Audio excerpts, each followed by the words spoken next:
نحمده ونصلي على رسوله الكريم اما بعد فقد قال الله تبارك وتعالى كما ورد في آخر سورة الفرقان اعوذ بالله من الشيطان الرجيم بسم الله الرحمن الرحيم والذين لا يدعون مع الله إلها آخر ولا يقتلون النفس التي حرم الله إلا بالحق ولا يزنون ومن يفعل ذلك يلقى أثاما يضاعف له العذاب يوم القيامة ويخلد فيه مهانا إلا من تاب وآمن وعمل عملا صالحا فأولئك يبدل الله سيئاتهم حسنات وكان الله غفورا رحيما ومن تاب وعمل صالحا فإنه يتوب إلى الله متابا صدق اللہ العظیم۔ رب اشرح لی صدری ویسر لی امری واحلل عقدۃ من لسانی یفقہوا قولی۔ اللہم ربنا الہمنا رشدنا واعذنا من شرور انفسنا۔ اللہم ارنا الحق حقا وارزقنا اتباعہ وارنا الباطل باطلا وارزقنا اجتنابہ، آمین یا رب العالمین۔ سورۃ الفرقان کے آخری رکوع کے ضمن میں جو 17 آیات پر مشتمل ہے، میں نے عرض کیا تھا کہ پہلی 2 آیتیں اور آخری آیت یہ حکمت ایمان سے تعلق رکھتی ہیں۔ اس کے بعد کی 5 آیات یہ ایک بندہ مومن کی تعمیر شدہ شخصیت، اس کی سیرت کے کہ وہ جو دل آویزی کے پہلو ہیں، اس کی میچورٹی اور شائستگی کے جو مظاہر ہیں، ان کے بیان پر مشتمل تھی۔ اب یہ اس رکوع کا جوف آ رہا ہے، اس کا درمیانی حصہ۔ یہ حکمت دین کے 2 نہایت اہم ایشوز پر بات ہو رہی ہے۔ پہلی بات یہ کہ اسلام میں جو گناہوں کا تصور ہے، اب آپ کو معلوم ہے کہ اس میں صغائر کا اور کبائر کا فرق ہے، بڑے گناہ چھوٹے گناہ۔ اگرچہ اس کے بارے میں تعین نہیں ہو سکتی، بڑا مشکل ہے، مختلف ہمارے اسلاف میں سے مختلف لوگوں نے مختلف جو ہے اس کی تفصیل بھی بیان کی ہے، لیکن یہ کہ ایک فرق ہے۔ چھوٹے گناہ جو ہیں وہ خود بخود بھی دھلتے رہتے ہیں۔ آدمی جب کوئی نیک کام کرتا ہے، ان الحسنات یذہبن السیئات، تو چھوٹے گناہ جو ہیں وہ خود بخود ان نیکیوں کی وجہ سے زائل ہو جاتے ہیں، ان کے اثرات دھل جاتے ہیں۔ میں اس وقت اس تعریف میں نہیں جاؤں گا کہ چھوٹے گناہ سے مراد کیا ہے، بڑے گناہ سے مراد کیا ہے، لیکن جو کبائر کہلاتے ہیں وہ کبائر وہ ہے کہ بغیر توبہ کے ان سے معافی نہیں مل سکتی۔ یہ کبائر کی تعریف ہے۔ کبائر کی بھی بڑی طویل فہرست ہے۔ مثلا نمبر 1، جو فرائض ہیں ان کا ترک کبائر شمار ہوگا۔ نماز فرض ہے، اس کو چھوڑا ہے تو یہ کبیرہ گناہ ہے۔ روزہ فرض ہے، اگر اس کو ترک کیا ہے بغیر عذر کے تو یہ بھی کچھ کبیرہ گناہ ہو جائے گا۔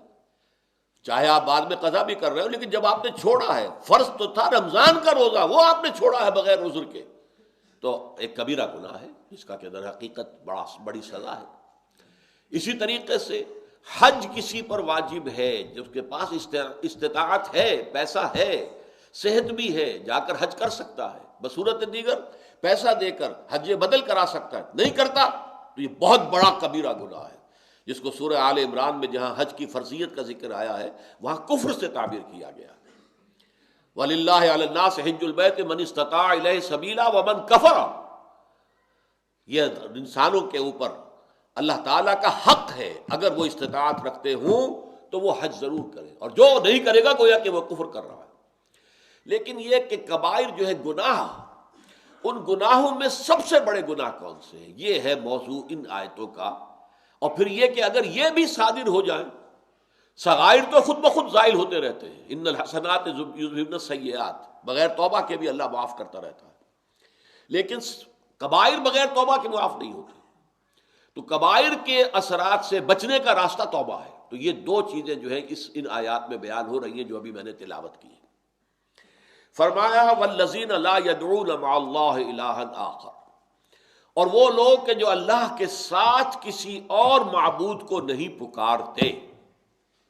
شرک، یہ یوں سمجھئے کہ کبر الکبائر، کبائر میں سب سے بڑے 3 گناہوں میں سب سے پہلا شرک ہے، اور وہ شرک جلی، اللہ کے سوا کسی اور کو پکارنا، چاہے وہ فرشتہ ہو جسے آپ پکار رہے ہیں، چاہے وہ کوئی نبی ہو اس کا نام لے کر پکار رہے ہیں، چاہے وہ کوئی ولی اللہ ہے، سابق فوت شدہ جو ہے، کوئی اللہ کا بندہ ہے، اس کو پکار رہے ہیں۔ پکار جو ہے، اس لیے کہ میں اس سے پہلے کئی مرتبہ بات آ چکی ہے کہ عبادت کا جوہر دعا ہے۔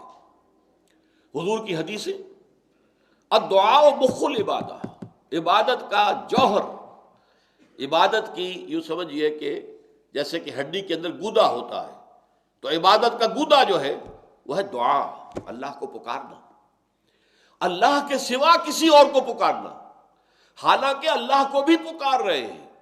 یہ جان لیجئے مکے والے مشرک جو ہے وہ خدا کے منکر نہیں تھے، دعائیں کرتے تھے، اللہم اللہم اللہم اللہم اللہم، دعائیں کرتے تھے، اللہ کو پکارتے تھے۔ اس سورت کی آخری آیت میں اس کا تذکرہ بھی ہو جائے گا، لیکن یہ ہے کہ اس کے ساتھ وہ لات کو، منات کو، عزا کو، ان کو بھی پکارتے تھے، حبل کو، ان کو بھی پکار رہے ہیں۔ تو یہ ہے در حقیقت جو شرک جلی ہے، جو بالکل نمایاں ہے، ننگا عریاں شرک، اس میں یہ ہے کہ اہم ترین شرک یہ لوگ والذین لا یدعون مع اللہ الہا آخر، وہ موحد ہوتے ہیں مکمل، وہ نہیں پکارتے اللہ کے ساتھ۔ یہی بات سورہ جن میں آئی ہے، ان المساجد للہ فلا تدعوا مع اللہ احدا۔ یہ ساری مسجدیں جو ہے، اور مسجد سے مراد دو لیے گئے ہیں، ایک تو مسجد جہاں سجدہ کیا جاتا ہے، ایک مسجد ہمارے وہ اعضاء ہیں جن پر کہ ہم سجدہ کرتے ہیں، پیشانی ٹکائی ہے ہم نے زمین پر، ناک لگائی ہے زمین سے، اپنے ہاتھ رکھے ہیں زمین پر، اپنے پیر رکھے ہیں زمین پر، گھٹنے ٹکائے ہیں زمین پر، یہ ہمارے اعضاء جو ہے یہ بھی مساجد ہیں، یہ سجدے کی جگہیں ہیں کہ جب یہ زمین سے ٹچ ہوتی ہے تو سجدہ ہوتا ہے۔ ان المساجد للہ، تو مسجدیں جو ہیں اللہ کی عبادت کے لیے جو گھر بنائے گئے وہ بھی اللہ کے لیے ہیں، اللہ کے ہیں، اور یہ اللہ نے جو اعضاء تمہیں دیے جن سے تم سجدہ کرتے ہو یہ بھی اللہ کے عطا کرتا ہے۔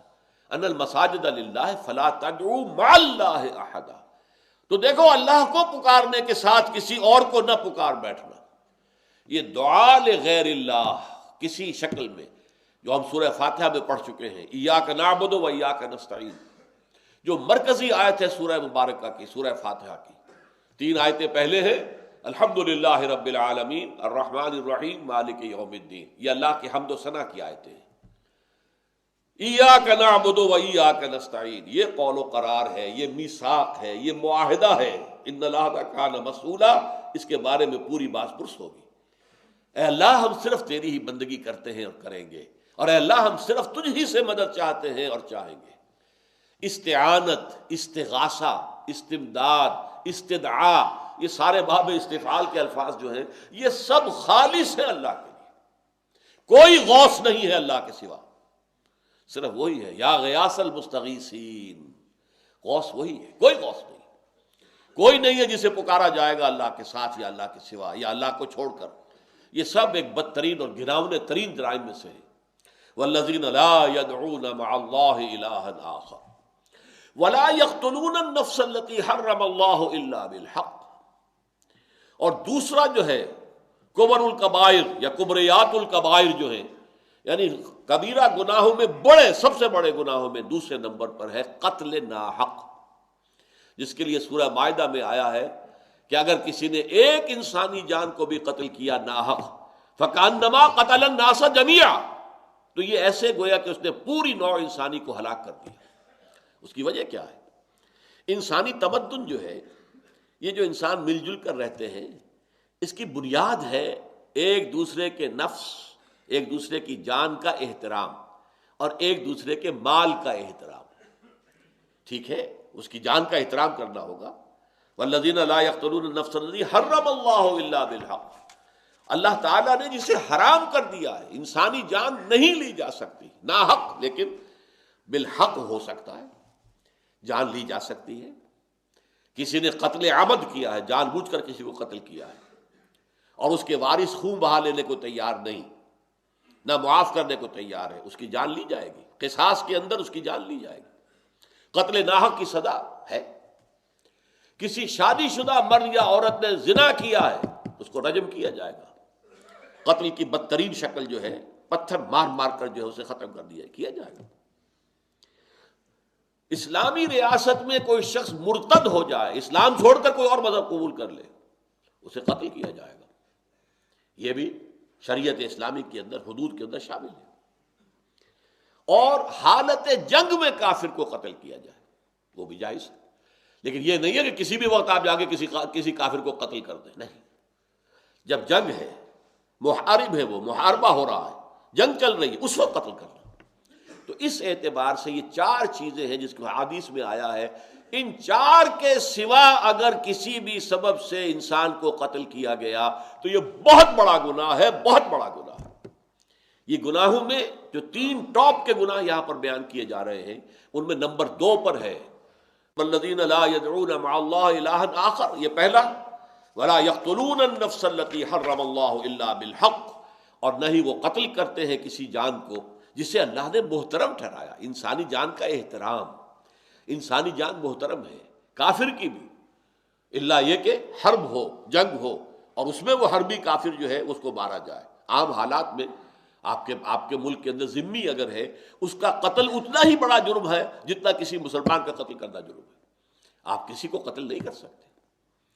ولا یزنون، ان کبریات الکبائر یا کبر الکبائر میں سے تیسرا ہے زنا۔ یہ زنا بھی انسان کی در حقیقت جو عائلی زندگی ہے اس کو تباہ و برباد کر دیتا، اس کے اندر سے عصمت و عفت کے سارے تصورات ختم کر دینا۔ پھر شوہروں کو بیویوں پر اعتماد نہیں رہے گا، جس معاشرے کے اندر یہ چیز عام ہو جائے، نہ بیویوں کو شوہروں پر اعتماد ہوگا کہ یہ جب جاتے ہیں باہر کیا کرتے ہیں ہمیں کیا پتہ، اور یہ کہ جب شوہر باہر گئے ہیں بیویاں پیچھے کیا کرتی ہیں کیا پتہ۔ اس عدم اعتماد کی فضا میں جو اولاد پروان چڑھتی ہے وہ نیگیٹو سینٹیمنٹس لے کر پروان چڑھتی ہے، ان میں جرائم پیشہ نکلیں گے، پھر ان میں لوگ جو ہے وہ غلط کردار والے اٹھیں گے۔ در حقیقت معاشرے کی جڑ اور بنیاد جو ہے، جیسے پہلے میں نے لفظ استعمال کیا تھا تمدن کی بنیاد احترام نفس، احترام جان کا احترام ایک دوسرے کی، کسی کے جان کے خلاف کوئی اقدام، اس کو ختم کر دینے کا کوئی معاملہ نہ ہو، ورنہ تمدن ختم ہو جائے گا، تمدن جو ہے کھوکھلا ہو جائے گا، تمدن کی بنیاد ختم ہو جائے گی۔ اور ہمارے معاشرے میں آپ دیکھ رہے ہیں کہ قتل جو ہے جتنا عام ہو گیا ہے، جیسے کہ مچھر مسل دیا ایسے انسان کو قتل کر دیا، وہ احترام جان جو ہے وہ ختم ہو چکا ہے معاشرے کے اندر۔ اور دوسرا ولا یزنون، وہ زنا نہیں کرتے۔ یہ جو ان کا معاملہ، جیسے کہ ہم نے دیکھا تھا سورہ مومنون میں بھی اور سورہ معارج میں بھی، دونوں جگہ پر ایگزیکٹلی وہی الفاظ آئے تھے، والذین هم لفروجہم حافظون الا علی ازواجہم او ما ملکت ایمانہم فانہم غیر ملومین فمن ابتغى وراء ذلك فاولئک هم العادون۔ وہ لوگ کہ جو اپنی جو شرمگاہیں ہیں ان کی حفاظت کرتے ہیں، سوائے اپنی بیویوں کے یا جو بھی ان کی جائز و قانونی اعتبار سے صحیح باندیاں ہیں ان کے۔ اب جو لوگ اس سے باہر اگر جاتے ہیں، اگر صرف اپنی بیویوں کا اور اپنی باندیوں کا معاملہ ہے تو ٹھیک ہے، اس میں قتل کوئی برائی نہیں، یہ کوئی شر نہیں ہے۔ Sex is not even in itself, یہ انسانی تمدن کی بنیاد ہے، یہی شادی بیاہ ہے جس سے کہ نسل چلتی ہے اور یہ تمدن کی گاڑی چل رہی ہے۔ لیکن یہ کہ تیسری بات یہ فمن ابتغى وراء ذلك، اس کے سوا اگر کوئی کام کریں گے، اور اس میں کام بہت سے ہو سکتے ہیں، اس کے درجے بدرجہ اس کا گناہ جو ہے چھوٹا یا بڑا ہوگا، فاولئک هم العادون، تو وہ حد سے تجاوز کرنے والے۔ تو یہاں پر بھی تیسرا جو گناہ آیا ہے جو سب سے بڑے گناہوں میں سے، وہ یزنون، اور نہ وہ زنا کرتے ہیں۔ اب دیکھیے فرمایا وَمَن يَفْعَلْ ذَلِكَ يَلْقَ أَثَامًا، جو کوئی بھی یہ کام کرے گا، شرک کرے گا، اللہ کے ساتھ کسی اور کو پکارے گا، قتل ناحق کرے گا، زنا کرے گا، اسے اس کی پاداش لازماً بھگتنی ہوگی۔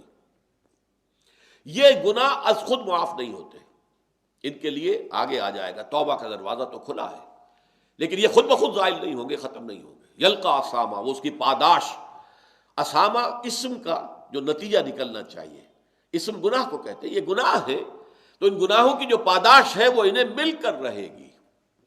یضاعف لہ العذاب یوم القیامہ، قیامت کے دن اس کے لیے عذاب دگنا کر دیا جائے گا۔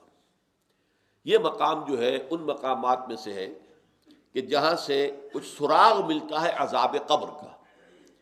ہمارے ہاں چونکہ صراحت کے ساتھ قرآن مجید میں عذاب قبر کا ذکر نہیں ہے، احادیث کے اندر ذکر ہے اور بڑی وضاحت کے ساتھ ذکر ہے، بڑی تفصیل کے ساتھ ذکر ہے اور بڑی مستند احادیث میں ذکر ہے۔ تو منکرین حدیث جو ہے وہ سہارا لیتے ہیں کہ قرآن میں تو کہیں ہے نہیں، ہم کیسے مانیں؟ اصل میں یہاں سے ثبوت ملتا ہے۔ دیکھیے، یضاعف لہ العذاب یوم القیامہ، قیامت کے دن ان کے لیے عذاب دگنا کر دیا جائے گا۔ تو اس سے پہلے بھی کوئی نہ کوئی عذاب ہے کہ نہیں؟ عالم برزخ میں بھی عذاب ہے اور ثواب بھی ہے۔ حضور نے فرمایا صلی اللہ علیہ وسلم کہ قبر جو ہے کسی انسان کی، وہ یا جہنم کے گڑھوں میں سے ایک گڑھا ہے اور یا جنت کے باغیچوں میں سے ایک باغیچہ ہے۔ اب اس کی حقیقت کو ہم نہیں جان سکتے۔ دیکھیے، نوٹ کر لیجیے اچھی طرح، پکے اصول کے طور پر گرہ باندھ لیجیے، عالم برزخ اور عالم آخرہ کی کسی بات میں جو کچھ بتا دیا گیا اس سے آگے کھوج کرید مت کریں، اس لیے کہ یہ آیات متشابہات ہیں، ان کی اصل تعویل ہم نہیں جان سکتے۔ یہ عذاب روح کو ہوتا ہے یا جان کو ہوتا ہے یا کس کو ہوتا ہے، جسم کو ہوتا ہے، ہمیں نہیں معلوم۔ یہ ہمارے اس غیب کے پردے سے ماوراء باتیں ہیں، اور ہم تو یؤمنون بالغیب میں سے ہیں، وہ لوگ ہیں کہ جو غیب کی باتیں، جن کی خبریں دی ہیں اللہ نے، اس کے رسول نے، اس کو مانتے ہیں۔ لیکن ان میں جو ہے اجمال کے اوپر ہی اکتفا کرنی چاہیے۔ ہمارے ہاں بڑے بڑے جھگڑے، یہ قبر والا سنتا ہے کہ نہیں سنتا، اب اس کے لیے دلیلیں، جو ایک طرف وہ لوگ ہیں جو انکار کرتے ہیں کہ قبر کے اندر مردہ کچھ نہیں سنتا، ان کو کافر قرار دیتے ہیں۔ دیوبند کے مسلک کے لوگوں کے اندر بھی یہ ایک دوسرے کے لیے کفر کے فتوے موجود ہیں کہ جو نہیں مانتا سماع موتا کو وہ کافر ہے، دوسرے کہتے ہیں جو مانتا ہے سماع موتا کو وہ کافر ہے، مردہ کچھ نہیں سنتا۔ اب احادیث میں آتا ہے، احادیث میں تو یہ آتا ہے کہ جب دفن کر کے جاتے ہیں لوگ مردے کو، تو وہ مردہ ان کے قدموں کی چاپ سنتا ہے کہ وہ جا رہے ہیں واپس۔ اسی طریقے سے بہت سی احادیث موجود ہیں۔ حضور کا تو خاص کشف کہ آپ نے دیکھا کہ مردوں کو اس وقت عذاب ہو رہا ہے، یا کیونکہ مردوں کا معاملہ یہ ہو رہا ہے۔ تو یہ ساری چیزیں ہیں، لیکن اس میں جو حل ہے وہ یہ ہے، جو چیز اجمالاً بتا دی گئی ہمیں، چاہے وہ عالم برزخ کی ہو، عالم برزخ بھی ہماری نگاہوں سے پوشیدہ ہے، ہمارے حواس خمسہ سے باہر ہے، اور عالم آخرہ بھی ہمارے حواس خمسہ کی جو بھی رسائی ہے اس سے ماوراء ہے۔ اس میں بس جو بات آ جائے وہ مانیے، اس کی تفصیل میں ہرگز نہ جائے۔ تو معلوم ہوا کہ جب حضور نے فرمایا کہ جنت جو ہے، جو قبر جو ہے، وہ یا تو جنت کے باغیچوں میں سے ایک باغیچہ ہے یا دوزخ کے گڑھوں میں سے گڑھا ہے۔ کہیں ایسے بھی کہہ دیا گیا کہ قبر میں جب مردہ جو ہے داخل ہو جاتا ہے تو یا تو ایک کھڑکی کھول دی جاتی ہے جنت کی طرف، جس سے جنت کی ہوائیں اور خوشبوئیں اسے آتی رہتی ہیں، روح و ریحان، اس سے وہ فائدہ مند ہو رہا ہے ابھی سے۔ ابھی حساب کتاب تو ہوگا، یوم القیامت کو ہوگا جب اٹھائے جائیں گے۔ اور یا پھر جہنم کی ایک کھڑکی کھول دی جاتی ہے، اس سے وہ لپٹ، اس سے گرمی، یہ وہاں سے جھونکے آتے ہیں۔ تو ہم صرف اتنا ہی مانیں گے۔ اب یہ روح کو ہے یا جسم کو ہے، یا عالم برزخ میں قبر پر ہے یا کہیں اور کہیں عالم ارواح کے اندر، واللہ عالم۔ یہ ساری باتیں تو تبھی کھلیں گی جب ہم وہاں جائیں گے، تب حقیقت منکشف ہوگی۔ اس سے پہلے یؤمنون بالغیب ھدی للمتقین الذین یؤمنون بالغیب ویقیمون الصلاۃ ومما رزقناہم ينفقون۔ قرآن مجید کی ہدایت سے استفادے کی شرائط میں سے یہ ہے کہ آپ غیب پر بس ایمان لائیں جو بتا دیا گیا۔ تو فرمایا یضاعف لہ العذاب یوم القیامہ، قیامت کے دن اس کے لیے عذاب دگنا کر دیا جائے۔ یعنی جب قیامت میں حساب کتاب ہو جائے تب اصل جہنم میں داخلہ ہوگا نا۔ ابھی تو ایک ہی کھڑکی کھلی تھی نا، وہاں سے وہ گرم ہوا کی لپٹیں آ رہی تھی، وہ سب کچھ تھا، لیکن اب جہنم میں داخلہ ہوگا۔ پہلے ایک کھڑکی ہی تھی کہ جنت سے اس کی خوشبوئیں اور اس کی ٹھنڈی ہوائیں آ رہی تھی، اب جنت میں داخلہ ہوگا۔ تو یضاعف لہ العذاب یوم القیامت ویخلد فیہ، یخلد، خلود، اس کا ہمیشہ ہمیش رہنا ہوگا اس کے اندر، مہانا، مہین ہو کر، ذلیل ہو کر، رسوا ہو کر۔ یہ اہانت جسے لفظ بنا، اہانت، تو اسی سے یہ ہے مہانا، اس کی اہانت۔ یہ جو سب سے بڑی شے ہے وہ آخرت کی جو رسوائی ہے۔ اللہم اجرنا من خزی الدنیا والآخرہ، اے اللہ ہمیں دنیا کی رسوائی سے بھی بچا اور آخرت کی رسوائی سے بھی بچا۔ لیکن اب یہ دروازہ کھولا جا رہا ہے، اس لیے کہ مذہب کی دنیا میں، اب آپ کو معلوم ہے آج دنیا میں سب سے بڑی تعداد عیسائیوں کی ہے، 2.25 ارب، کل 6 ارب آبادی ہے انسانوں کی دنیا میں۔ اس میں سے 2.25 ارب سے بھی کچھ زائد ہے عیسائی. نمبر 2 پر مسلمان آتے ہیں. یہ 1.25 اور 1.5 ارب کے مابین ہے. باقی یہودی تو 1.25 کروڑ یا 1.5 کروڑ ہے صرف. لیکن یہ کہ ہندو مت کے پیروکار وہ آپ کو معلوم ہے کتنے ہیں. چین میں بدھ مت کے، اور یہ سارا انڈو چائنا کے اندر بدھ مت کے، وہ بھی بہت ہیں. لیکن عیسائیوں کی جو سب سے بڑی غلطی لگی ہے وہ کیا ہے؟ انہوں نے فزیکل نتائج کسی شے کے اور مورل نتائج ان میں فرق نہیں کیا. ان کا تصور یہ ہے کہ حضرت آدم علیہ السلام سے جو گناہ ہو گیا تھا، اللہ کا صریح حکم تھا وَلَا تَقْرَبَا هَٰذِهِ الشَّجَرَةَ فَتَكُونَا مِنَ الظَّالِمِينَ، اس جنت میں رہو، جہاں سے جو چاہو کھاؤ پیو آرام سے، کوئی روک ٹوک سوائے اس درخت کے، ایک پوائنٹڈ، ایک جس پر اشارہ کر دیا. لیکن یہ کہ شیطان نے ورغلایا، انہوں نے اس کا جو ہے پھل کھا لیا. اب یہ کہ یہ اوریجنل سن اس کو کہتے ہیں. دی اوریجنل سن، وہ ہمارے جد امجد تھے، ان سے گناہ ہوا، اور وہ گناہ جو ہے پورے نسل آدم میں چلا آ رہا ہے. ہر بچہ جو پیدا ہوتا ہے وہ پیدائشی طور پر گناہ گار ہے، اپنے جد امجد کے گناہ کا وراثت میں لے کر آ رہا ہے دنیا میں.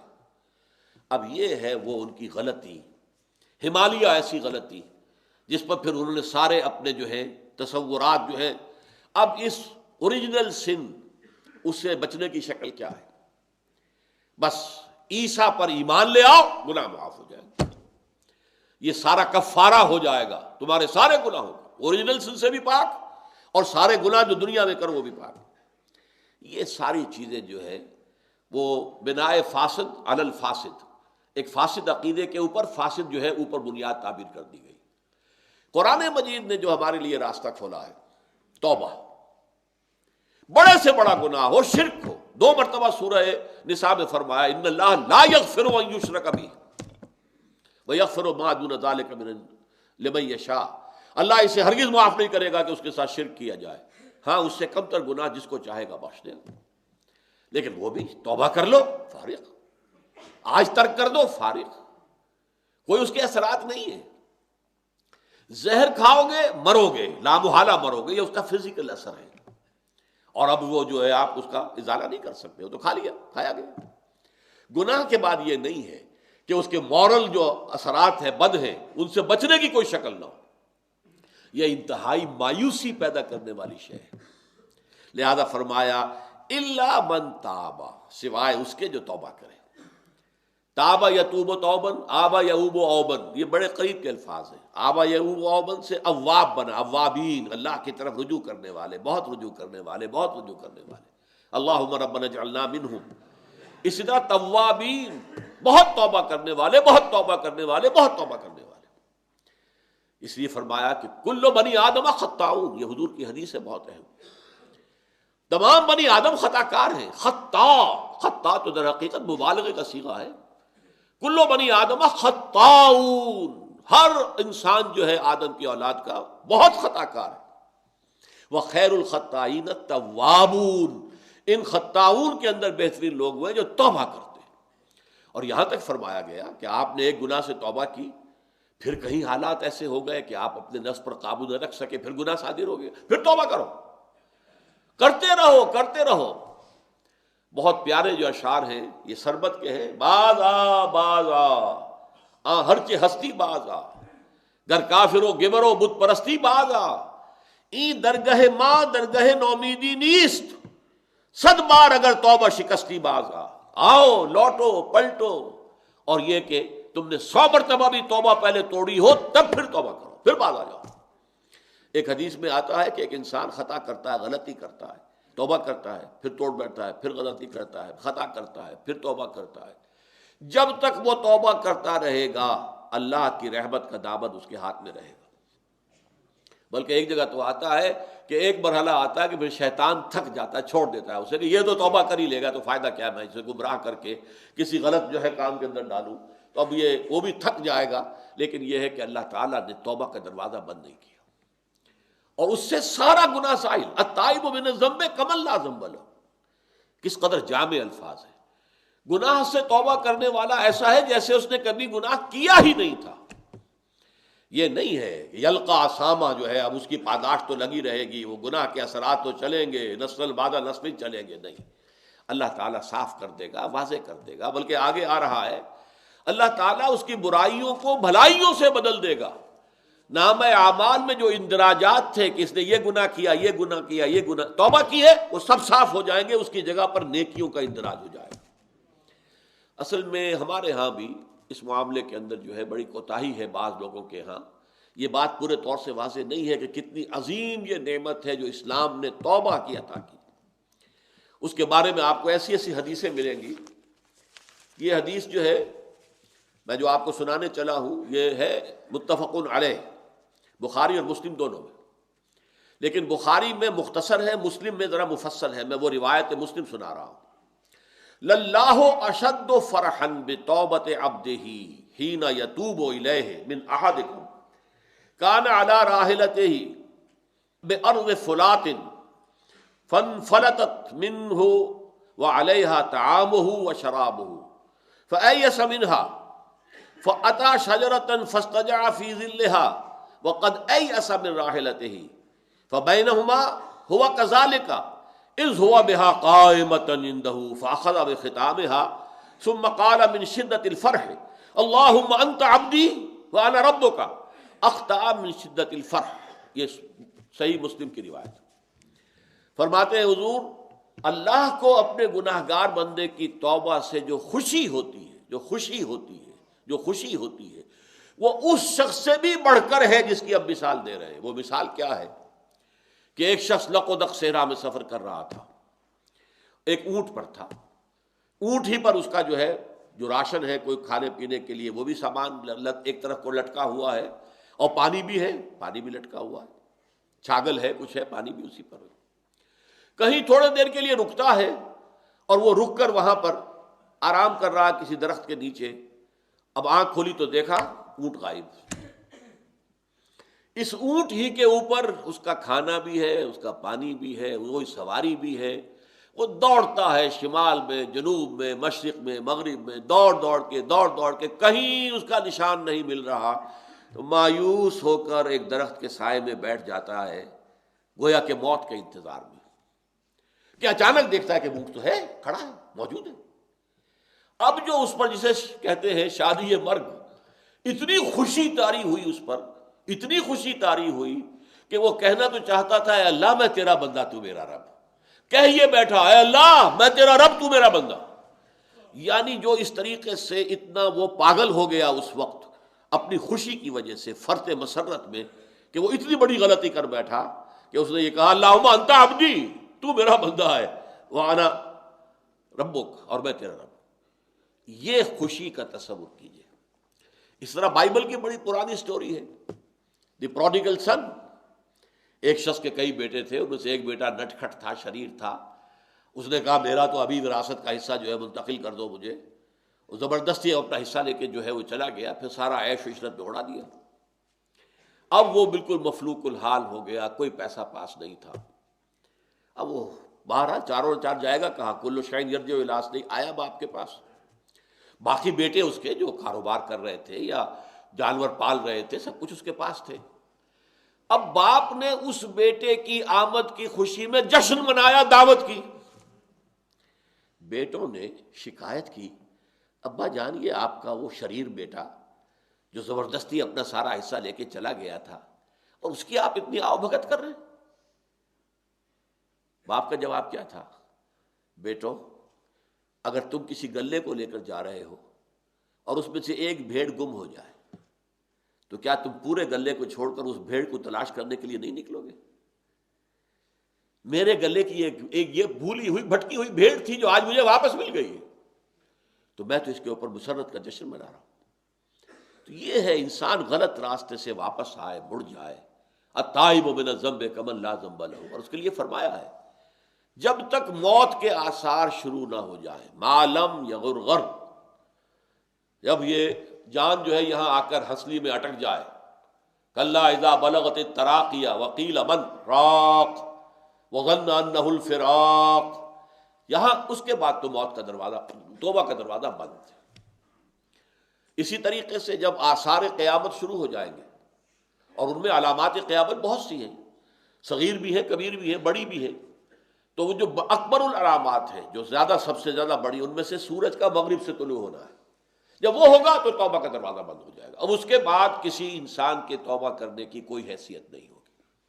لیکن جب تک موت جو ہے وہ اس طریقے سے قریب نہیں آ گئی ہے، یا قیامت اس درجے قریب نہیں آ گئی، اس وقت تک موت کا دروازہ کھلا ہوا ہے۔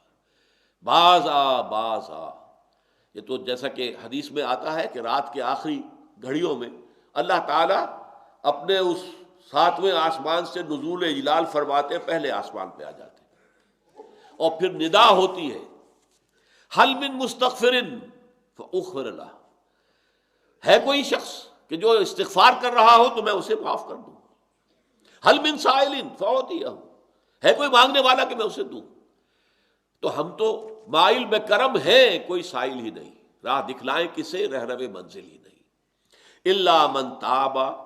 لیکن یہاں اب دیکھیے فلسفہ توبہ کا ایک حصہ تو میں نے بیان کیا، اور ظاہر بات ہے کہ اس کے اوپر بہت مفصل گفتگو ہو سکتی ہے، کہ ایک فزیکل ایکٹ ہے، اس کے اثرات اور نتائج ہیں، ایک ہے مورل ایکٹس، گناہ جو ہے مورل ایک اعتبار سے گناہ، اس کے اثرات جو ہے وہ توبہ کے ذریعے سے زائل ہو جاتے ہیں، اللہ تعالیٰ معاف فرماتا ہے، یہاں تک کہ ایسے ہو گیا جیسا کہ اس نے کیا ہی نہیں تھا۔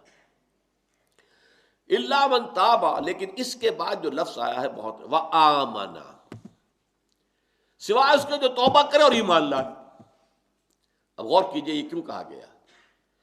تو در حقیقت معصیت، خاص طور پر گناہ کبیرہ، وہ انسان کو ایمان کے دائرے سے نکال دیتی ہے، یا یوں کہیے کہ اس کے دل سے ایمان نکل جاتا ہے، دل میں ایمان نہیں رہتا۔ اس لیے کہ ظاہر بات ہے، یہ میں سورۃ العصر کے ضمن میں بھی بیان کر چکا ہوں، ایمان بھی ہو گناہ بھی ہو، یہ کیسے ہوگا؟ دو متضاد چیزیں جمع نہیں ہو سکتی، پانی اور آگ جمع نہیں ہو سکتی۔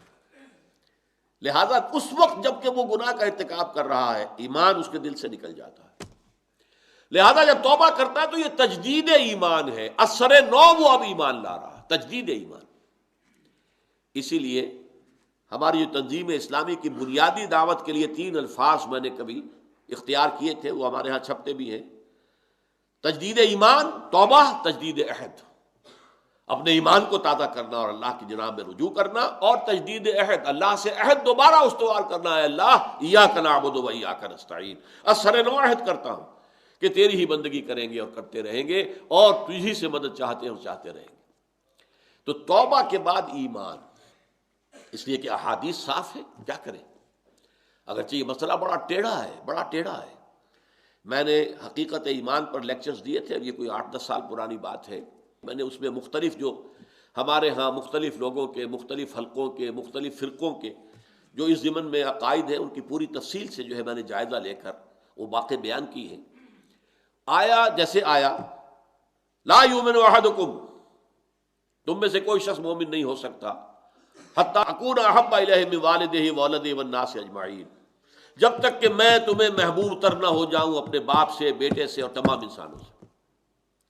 اب اس معیار پر کتنے لوگ پورے اتریں گے؟ غور کیجیے۔ تو باقی لوگ کیا ہیں؟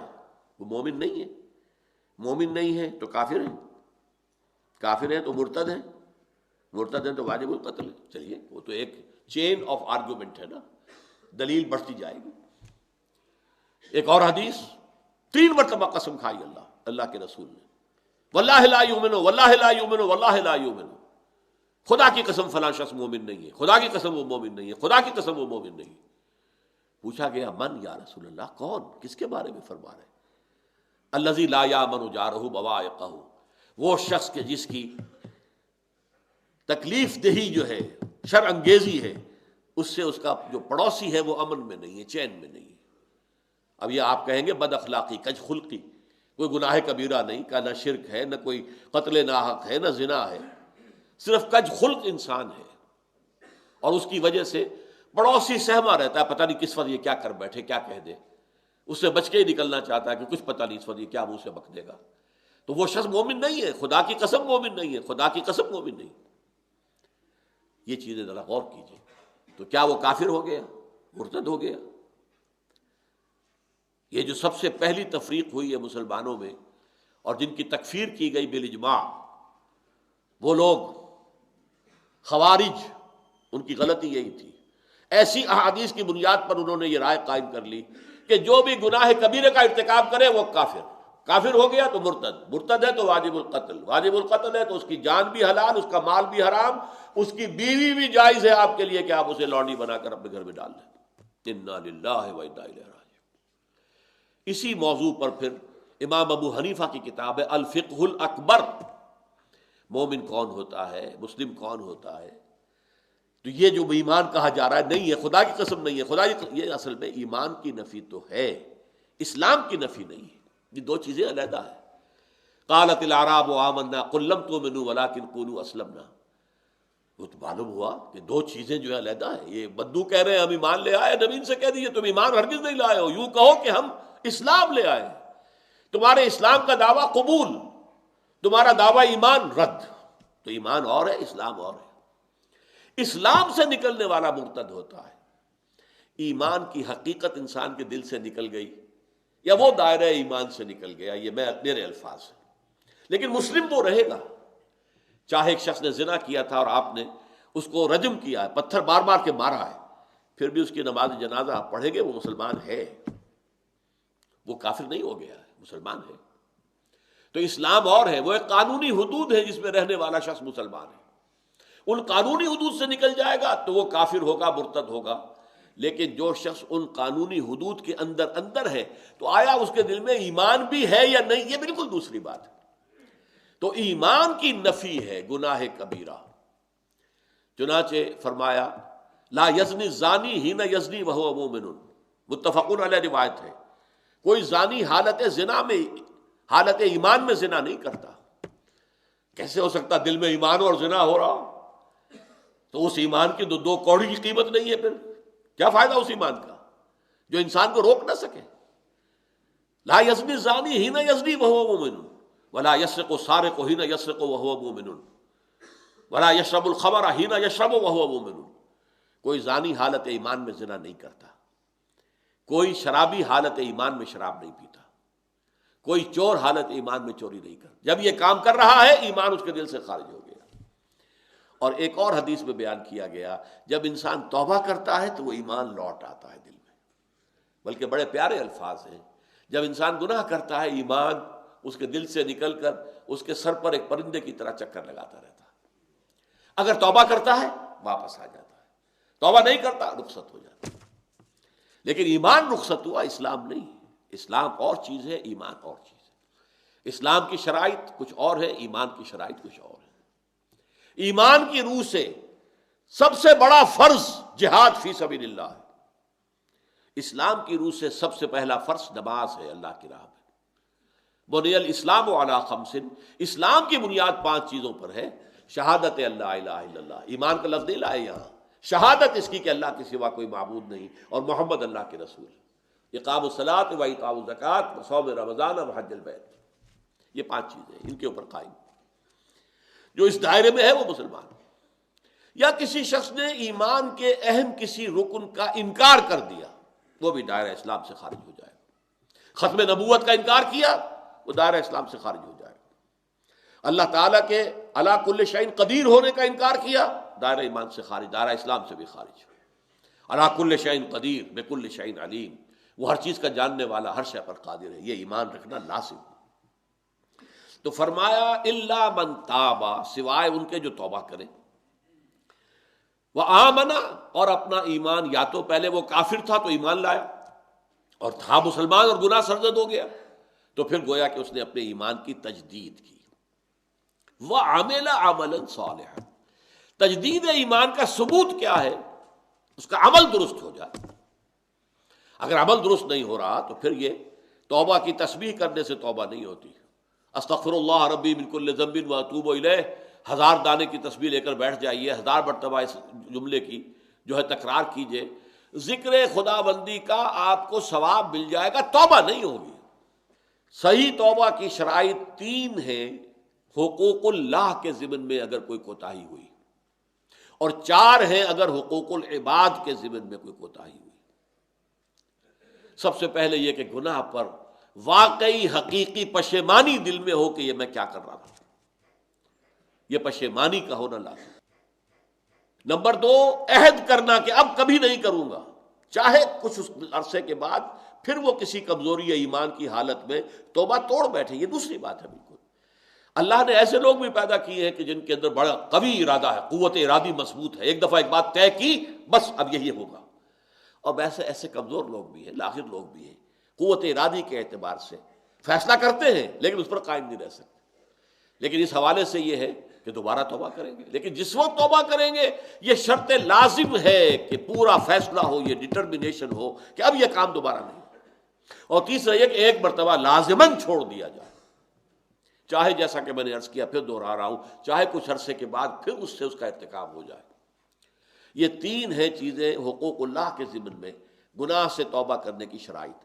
اور چوتھی شرط یہ ہے، یہ تینوں چیزیں بھی اگر پوری ہو گئی ہیں حقوق العباد کے درجے میں، تب بھی معاف نہیں ہوگا گناہ۔ جس کا حق مارا ہے، جس پر ظلم کیا ہے، جس پر زیادتی کی ہے، جب تک اس سے معافی حاصل نہیں کرو گے اللہ معاف نہیں کرے گا۔ یہ بڑی کڑی شرط ہے، بڑی کڑی شرط ہے۔ ورنہ کیا ہوگا قیامت کے دن؟ تمہاری نیکیاں اس کو دی جائیں گی، اس کے پلڑے میں ڈال دی جائیں گی، اس لیے کہ وہاں کرنسی صرف یہی ہوگی، نیک اعمال بد اعمال۔ اگر تمہارے سارے نیک اعمال ختم ہو گئے تو اس کے گناہ تمہارے پلڑے میں ڈالے جائیں گے، ڈالو اس کے، چاہے وہ نمازوں کا، یہ آیا ہے حدیث میں آیا ہے۔ حضور نے پوچھا ایک مرتبہ صحابہ سے، من المفلس، بتاؤ مجھے مفلس کسے سمجھتے ہو تم؟ انہوں نے عرض کیا المفلس عندنا من لا درہم لہ ولا دینار، ہم تو مفلس اس کو سمجھتے ہیں جس کے پاس درہم و دینار نہیں ہے۔ آپ نے فرمایا نہیں، میرے امت کا مفلس وہ شخص ہوگا جو قیامت کے دن حاضر ہوگا کہ بہت نمازوں کے پنڈ بھر کے لایا ہوا ہے، بہت اس نے روزے رکھے ہیں، بہت حج کیے ہیں، سب کچھ کیا ہے، لیکن اکل مال ھذا، فلاں شخص کا مال ہڑپ کر گیا تھا ناجائز طور سے، وشتم ھذا، فلاں کی جو ہے گالی دے دی تھی، کسی کی یہ غیبت کی تھی، یہ سارے مدعی جمع ہو جائیں گے، کسی کو اس کی نمازیں دے دی جائیں گی، اچھا بھائی یہ نمازیں اس کی تم لے جاؤ، کمپنسیشن، تمہاری حق تلفی اس نے کی ہے، یہ کمپنسیشن۔ کسی کو روزے دے دیے جائیں گے، کسی کو اس کے حج دے دیے جائیں گے، کچھ نہیں رہے گا، اور ابھی دعوے دار باقی ہوں گے۔ اب کہا جائے گا کہ ان کے گناہ جو ہے وہ اس کے پلڑے میں ڈالنے شروع کر دو، اور وہ ان کے گناہوں کے بوجھ میں دب کر جہنم میں ڈال دیا جائے گا۔ یہ ہے معاملہ توبہ کا۔ الا من تاب وآمن وعمل عملا صالحا فاولئک یبدل اللہ سیئاتہم حسنات، تو یہ وہ لوگ ہیں اللہ تعالیٰ ان کی برائیوں کو نیکیوں سے بدل دے گا۔ نامہ اعمال پر دھبا تھا گناہ کا، اسے صاف کر کے نیکی کا اندراج کر دے گا۔